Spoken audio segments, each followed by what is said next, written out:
In today's video, I will be showing you tips and tricks on getting high tiers fast. As you can see, I do have a bat dragon and I also have many other high tiers. For example, I have crows, frost dragons, parrots, etc. And I will be showing you how to get them fast. If you can see on my journal, I got my bat dragon in 2023, so I've been having like high tiers for a while now. And I only started in 2022, and I also have a crow, and I also own owls. I've also owned a neon owl. So if you want to know how to get them, make sure to watch till the end. Without further ado, let's get started. My first tip is to familiarize yourself with high tiers. High tiers can range from cryptids, balloon unicorns, and it can go all the way up to a bat dragon. I know you guys think that balloon unicorns, cryptids, ḥeitēs, etc. They are exotics, but they're also technically high tiers because for a pet to be classified as a high tier, it has to be an evil unicorn or above. So these pets are kind of classified as exotic high tiers or unstable high tiers, but they're still high tiers. Unstable high tiers mean that they can drop or rise really easily.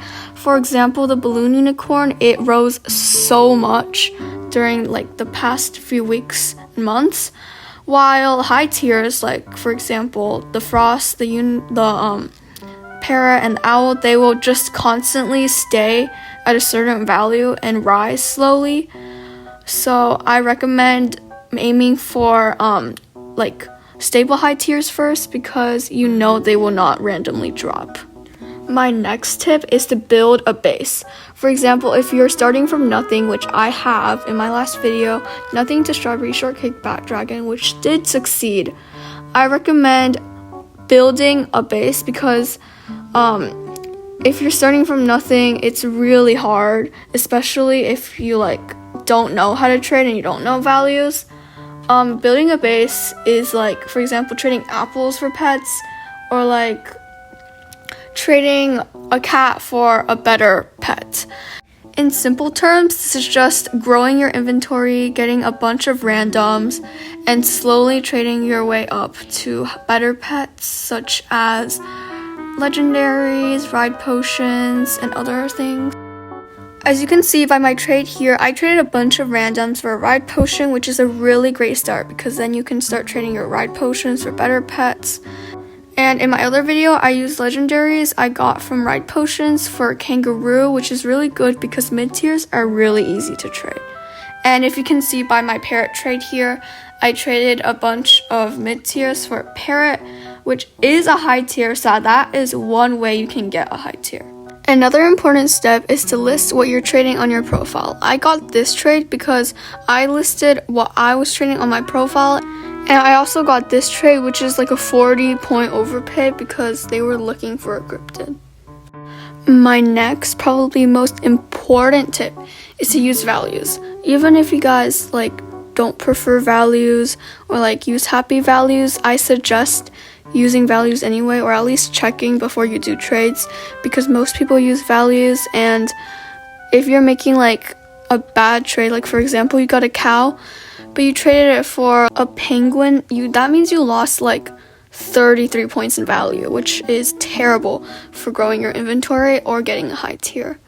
And as you can see from the value site I have up right now, Elfbread, it's a very common website people use for values, and AMVGG is also very common, but their values are pretty similar, except Elf uses shark values and AMVGG has baseless and ride potions.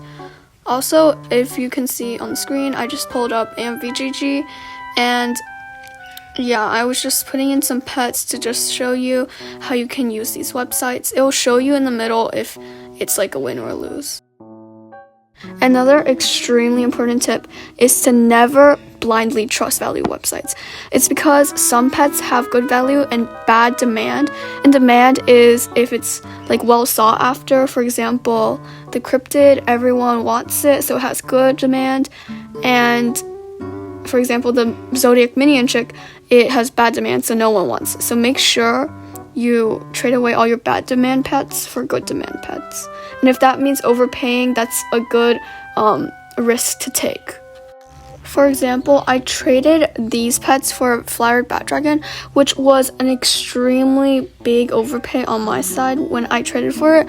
But after a few weeks, the mega gecko started to decline in value and started turning a little bit less in good demand. So my overpay turned into a very big underpay. As you can see by the value website on the left, I underpaid by like almost 200 points in modern values right now.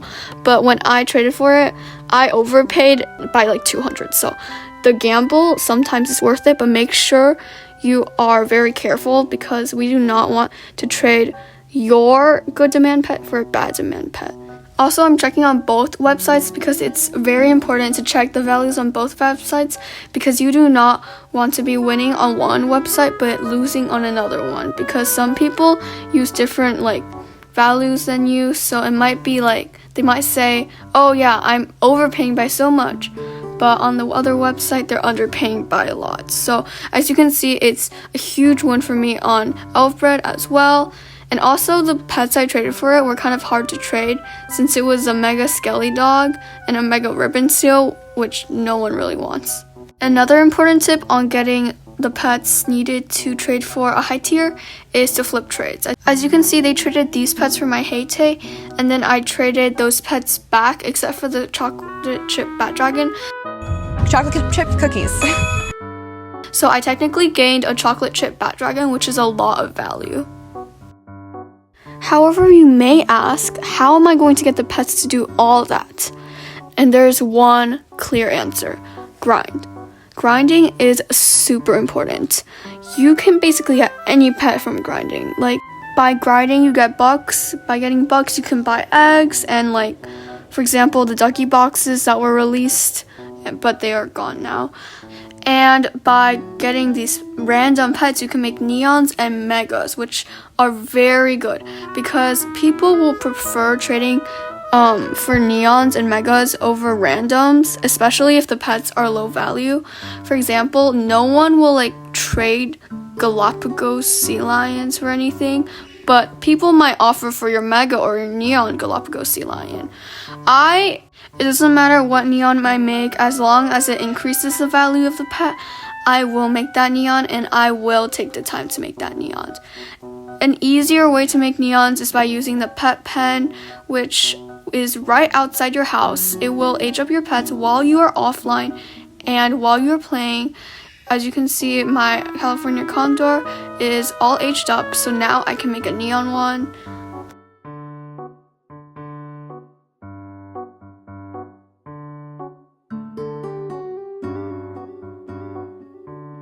Neon random pets will always have more value than the normal versions. After creating this neon California Condor, I will show you the value difference between a neon and 4 normals, which is not that much if you think about it, but pretend like you got double the value and say that it's not that much. As you can see, the neon California Condor is 0.07 and the normal one is only 0.01. So that means you gain an extra 0.02 values according to the value site, which means more people will be able to trade for it. But keep this in mind. If you have 4 mid-tiers and you make that into, like, for example, a neon, it is not worth it because mid-tiers are harder to find by themselves.